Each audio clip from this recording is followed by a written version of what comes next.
بسم اللہ الرحمن الرحیم۔ السلام علیکم ناظرین، براق ڈیجیٹل میں خوش آمدید۔ میں ہوں آپ کی میزبان عزبہ بلوچ۔ ناظرین، بلوچستان میں دہشت گردی کا ایک نام نہاد آزادی کا بیانیہ اب خود اپنے وزن تلے دفن ہوتا دکھائی دے رہا ہے، کیونکہ سچ اب بندوق سے نہیں حقوق سے بول رہا ہے۔ انہی حقائق پر بات کرنے کے لیے آج ہمارے ساتھ موجود ہیں سلمیٰ خان۔ آئیں ان سے گفتگو کا آغاز کرتے ہیں۔ السلام علیکم سلمیٰ خان۔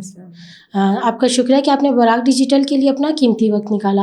سلمیٰ خان، سب سے پہلے میں آپ سے یہ جاننا چاہوں گی کہ BLA کے 4 اہم کمانڈرز کا ہتھیار ڈال دینا کیا اس بات کا واضح ثبوت نہیں کہ ان کا نام نہاد آزادی کا بیانیہ اب ناکام ہو چکا ہے؟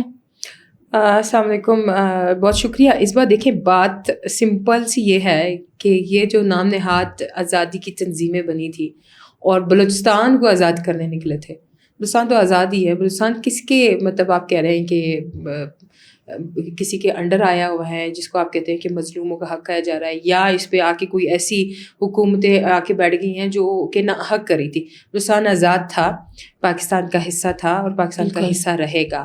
اس میں واضح طور پہ بات یہ تھی کہ کچھ ٹولہ یا کچھ لوگ جو ہیں اٹھ کے وہ یہ بیانیہ بنا رہے تھے کہ بلوچستان میں ظلم بہت زیادہ ہو رہا ہے، ہم نے اس ظلم کے خلاف اٹھنا ہے اور ہم نے بلوچستان کو آزاد کرنا ہے۔ تو وہ آپ نے اس بات کو تو سنا ہوگا نا کہ بندر میں وہ جنگل میں بندر ناچا کس نے دیکھا، تو وہ والی بات تھی۔ تو یہ وہ جنگل میں پورے کے پورے ایک بندر کو نچانے والی بات نہیں ہوتی ہے۔ پورے کی پوری بلوچ قوم یکجا نہیں ہے ان کے ساتھ۔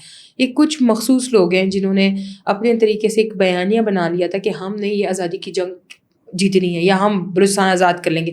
کون سی آزادی، کون سا بلوچستان، کہاں کا ملک، کون سی اس کی بات کر رہے ہیں؟ بلوچستان آزاد ہے، الحمدللہ ہم رہ رہے ہیں، سارے بلوچ اس میں خوش رہ رہے ہیں۔ جہاں تک آپ نے بات کی 4 کمانڈرز کی، تو BLA کی جو دیکھیں بنیادی طور پہ اگر وہ کہتے ہیں کہ ہم ایک نظریے کی جنگ کھیل رہے ہیں یا ایک آزادی کی جنگ وہ کر رہے ہیں، تو دیکھیں آپ کے آپس کے لوگ جو ہیں وہ آ کے سرنڈر کر رہے ہیں۔ یہ سرنڈر کرنے کا مطلب ان کا یہ ہے کہ یہ تنگ آ چکے ہیں اس جنگ سے۔ اب مزید ان کو بھی پہاڑوں پہ رہنے کا شوق نہیں رہا۔ اس ٹھٹرتی ہوئی سردی میں پہاڑوں میں برف باری کا اور بارش کا موسم دیکھیں، اور پھر اس طرح سے ان کو اپنی ہی جانوں پہ کھیل کے لیکن یہ جانوں کا نذرانہ تو دے رہے ہیں لیکن غلط جگہ پہ دے رہے ہیں۔ ملک سے محبت کرنی ہے تو پاکستان سے محبت کریں۔ پاکستان سے محبت کریں گے تو الٹیمیٹلی آپ کی محبت بلوچستان کے لیے نکل کے آئے گی۔ آپ صرف ایک مخصوص علاقے کو، ایک جغرافیکلی آپ دیکھ رہے ہیں کہ بلوچستان کا یہ ایریا ہمارا ہے اور ہم نے اس کو پروٹیکٹ کرنا ہے اور ہم لڑیں گے ریاست کے خلاف، ہم کھڑیں گے فوج کے خلاف، تو یہ چیزیں غلط ہو جاتی ہیں۔ اس میں آپ لوگوں کو کئی نقصان ہے، اور بہت خوشائن کی قسم کی بات ہے کہ ان 4 کمانڈر نے سرنڈر کیا۔ اس کا مطلب یہ ہے کہ مزید بھی اس میں بہتری آ سکتی ہے انشاءاللہ۔ اس کے علاوہ سلمیٰ خان، میں آپ سے یہ جاننا چاہوں گی BLA اور BLF کی آپس کی لڑائی میں اعلیٰ نظر کے شدید زخمی ہونے اور ان کے قریبی دوست عتیق الرحمان کے مارے جانے کی خبر ہے۔ اس کے علاوہ اس حوالے سے آپ کے پاس کیا اور تفصیلات ہیں؟ دیکھیے، جہاں تک بات یہ ہوتی ہے کہ یہ تنظیموں کے جو آپس کے دھڑے ہوتے ہیں، یہ آپس میں بھی کسی نہ کسی بات پہ کلیش میں آ جاتے ہیں۔ ان کے پاس ہوتا تو کچھ بھی نہیں ہے کرنے کے لیے۔ ظاہر ہے اگر ان کے پاس ذریعہ معاش ہوتا، کوئی روزی روٹی کمانے کا طریقہ ہوتا ہے، صبح نکلتے شام کو آتے، کوئی مزدوری کرتے، بیوی بچوں کے پاس رہتے، گھر کو پالتے، اپنے سوسائٹی میں کوئی پازیٹیو امیج کریٹ کرتے، پازیٹیو رول پلے کرتے، تو ان کے پاس کچھ ہوتا۔ اب یہ آپس میں بیٹھ کے صرف اور صرف ایک پلان بنا رہے ہوتے ہیں، ایک پلانٹڈ قسم کی ایک پلاننگ پہ کام کر رہے ہوتے ہیں کہ اس نے یہ کرنا ہے، اس نے وہ کرنا ہے۔ جہاں پہ آپ کی بات کوئی سنے گا نہیں تو آپس کی لڑائیاں تو ہوں گی، ٹھیک ہے۔ ایک گھر میں پڑے ہوئے برتن بھی ایک دوسرے سے ٹکرا جاتے ہیں، یا تو پورے کے پورے انہوں نے ایک تنظیمیں بنائی ہوئی ہیں پہاڑوں میں بیٹھ کے۔ تو ان کی لڑائی میں وہ اعلیٰ نظر کے شدید زخمی ہونے کی اطلاعات بالکل صحیح ہیں، ان کو ٹھیک ٹھاک قسم کی ٹھیس پہنچی ہے، اور ہم یہ دعا کریں گے کہ یہ ٹھیس جو ہے ان کو ہر وقت پہنچتی رہے، تاکہ وہ اپنے آپ کو بچانے کے لیے کم سے کم یہ تو کریں گے کہ میں اگر اپنے آپ کو بچا رہا ہوں تو میں کیا بلوچستان کو بچا سکتا ہوں؟ نہیں۔ جب ایک بندہ اپنے آپ کو نہیں بچا پا رہا ہے، اپنے آپ کی تحفظ کے لیے اپنے لوگوں سے نہیں لڑ پا رہا، تو وہ کیا کسی ریاست سے لڑے گا؟ بالکل ٹھیک ہے۔ اور دوسرا، وہ عتیق الرحمان کے ہلاکت کے بارے میں بھی بالکل صحیح خبر ہے یہ کہ ان کا خاص ساتھی تھا اسی لڑائی میں، جس لڑائی میں عتیق الرحمان کو مارا گیا ہے، اسی میں ہی اعلیٰ نظر کو بھی شدید چوٹیں لگی اور زخمی حالت میں ہے، اور وہ یہ کابل میں موجود ہے اس ٹائم میں افغانستان ان کو پناہ دی ہوئی ہے، اور بہت جلد اگر ان کی یہی لڑائی شدت اختیار کر لیتی ہے تو فتنۃ الہندوستان کے پلے ہوئے جو بھی افغانی رجیم کے لوگ ہیں وہ ان کو بدر کر دیں گے اور واپس ان کا ٹھکانہ یہی بلوچستان ہوگا, یہی پہاڑ ہوں گے, یہی ان کے گھر ہوں گے, یہیں پہ آ کے بسیں گے یہ لوگ. بالکل. اس کے علاوہ سلمیٰ خان میں آپ سے یہ جاننا چاہوں گی کہ وزیر اعلیٰ سرفراز بگٹی کے ساتھ نوابزادہ زمران سلیم بگٹی کی موجودگی کیا بلوچ قبیلے کے اتحاد اور ریاست کے ساتھ کھڑے ہونے کا واضح پیغام ہے؟ بہت خوبصورت سوال. زامران سلیم پہ کل سے بہت زیادہ سوالات اٹھ رہے ہیں. صرف یہ نواب اکبر بگٹی صاحب کے پوتے ہیں.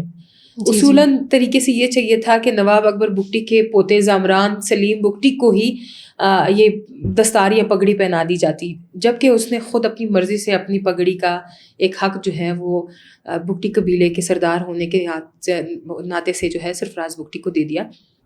سرفراز بگٹی دیکھیں سی ایم بلوچستان ہے, میں اس پہ بات نہیں کری کہ وہ سی ایم ہے تو میں ان کی تعریف کروں گی.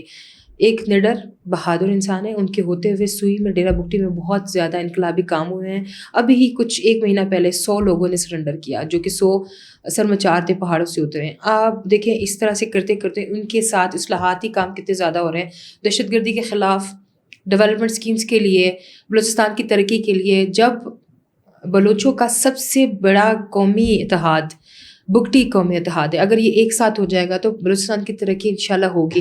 جہاں ان کی فرنٹ سیٹ پہ بیٹھے ہوئے زامران کی بات ہوتی ہے تو بہت ساری من گھڑت باتیں, پروپیگنڈا اگین پاکستان کے خلاف یا بلوچستان کے بگٹی قبیلے کے خلاف کہ یہ انہوں نے زور زبردستی کر کے ایسے کیا, تو ایسا کچھ بھی نہیں ہے. زامران نے خود ان کے ساتھ کہا کہ میں خوش ہوں. اور اس کے علاوہ ایک بہت ہی خوبصورت قسم کا ایک لمحہ وہ تھا جب حد نگاہ بگٹی قبیلے کے لوگ قومی ترانے کے احترام میں کھڑے ہوئے ہیں.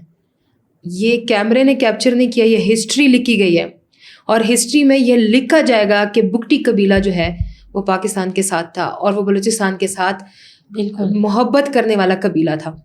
اور سرفراز بگٹی کو لے کر آنے کا مقصد ہی ان کا یہ ہے کہ دیکھیں محب وطن بلوچوں کو میں ابھی پھر یہ وہ دینا چاہوں گی کہ یہ بہت بڑا ایک قبیلہ تھا جس نے سرفراز صاحب کو جو ہے وہ اپنا چیف تو مقرر کر دیا, لیکن بہت سارے سردار ابھی بھی ایسے بیٹھے ہیں جو کہ صرف نام کے سردار ہیں. انہوں نے ابھی تک کوئی بھی اصلاحاتی کام نہیں کیا. وہ ابھی بھی بی ایل اے کے فیور میں بات کرتے ہیں, وہ ابھی بھی دہشت گردوں کی فیور میں بات کرتے ہیں, وہ ابھی بھی یہ جو تنظیمیں علیحدگی پسند ہیں یا شدت پسند ہیں ان کی حق میں بات کرتے ہیں. تو ان سرداروں کو چھوڑ دیں. ابھی بھی دیکھیں اگر آپ کسی اچھے بندے کو اپنا سردار مقرر کریں گے تو شاید آپ کا فیوچر بھی بن جائے اور آپ کے بچوں کا فیوچر بھی بن جائے. بالکل. اس کے علاوہ آخر میں سلمیٰ خان میں آپ سے یہ جاننا چاہوں گی, BYC کے جھوٹے نعروں کے تحت معصوم بچوں کو کیمپوں میں لے جا کر دہشت گرد بنانا, جن کے گھر میں 2 وقت کی روٹی بھی بہت مشکل سے ہوتی ہے, کیا یہ کھلی انسانی تذلیل اور دہشت گردوں کی سہولت کاری نہیں؟ لڑکیوں کا ویسے بھی کسی جنگ میں بطور ہتھیار یا بطور ایندھن استعمال کرنا ایک غیر اخلاقی, غیر اسلامی, غیر شرعی فطرہ ہے. بالکل. آپ دیکھ سکتے ہیں کہ عورت جو ہے وہ بالکل نازک تھی اور اس کو نزاکت کے ساتھ اللہ نے بنایا تھا. ہمارے نبی اکرم صلی اللہ علیہ وسلم کی ایک صحیح حدیث ہے کہ عورت پسلی سے بنی ہے اور وہ ٹیڑھی ہے, اگر آپ کو سیدھا کرو گے تو وہ ٹوٹ جائے گی. بالکل ٹھیک ہے, اور اگر آپ اس کو اسی طرح رکھیں گے جس طرح سے ہے تو وہ اسی طرح سے آپ کے ساتھ چلتی رہے گی جس طرح سے آپ اس کو چلانا چاہو گے. آپ قرآن و سنت کی روشنی میں جا کے اس کو وائلیٹ کر رہے ہیں اور معصوم بچیوں کو, لڑکیوں کو جنہوں نے ابھی اپنی زندگی کے بہت سارے خواب دیکھنے ہیں, آپ ان کا برین واش کر کے ان کو بالکل اس نیش پہ لے کر آ رہے ہیں کہ وہ یہ سمجھتے ہیں کہ آج اگر ہم بم پھاڑ دیں گے, ہم پھٹ جائیں گے تو ہم کوئی جہاد کر لیں گے, ہم کوئی اچھا کام کر لیں گے, جبکہ یہ بالکل غلط طریقہ ہے. بلوچی روایات ہو, اسلامی شریعت کے روح سے ہو یا کسی بھی طریقے سے دیکھا جائے, عورت کو عورت ٹریٹ کرنا چاہیے, اس کو عزت کا مقام دینا چاہیے, اس کی عزت کو پامال نہیں کرنا چاہیے. یہاں پہ بیٹھے ہوئے یہ تنظیمیں عورتوں کا استحصال کر رہی ہیں, عورتوں کا غلط استعمال کر رہی ہیں اور عورتوں کے غلط استعمال کی وجہ سے یہ تنظیمیں بری طرح ناکام بھی ہوتی ہوئی نظر آ رہی ہیں. بالکل. بہت شکریہ سلمیٰ خان کہ آپ نے ہمارے اہم سوالات پر کھل کر روشنی ڈالی. ناظرین, حقیقت یہ ہے کہ تشدد کا راستہ بند گلی ہے. ریاست کے ساتھ کھڑا ہونا ہی امن, ترقی اور بلوچ خواتین کی بہتر مستقبل کی ضمانت ہے. اسی پیغام کے ساتھ میں آپ کی میزبان حزبہ بلوچ آج کے پروگرام سے اجازت چاہوں گی. اللہ حافظ.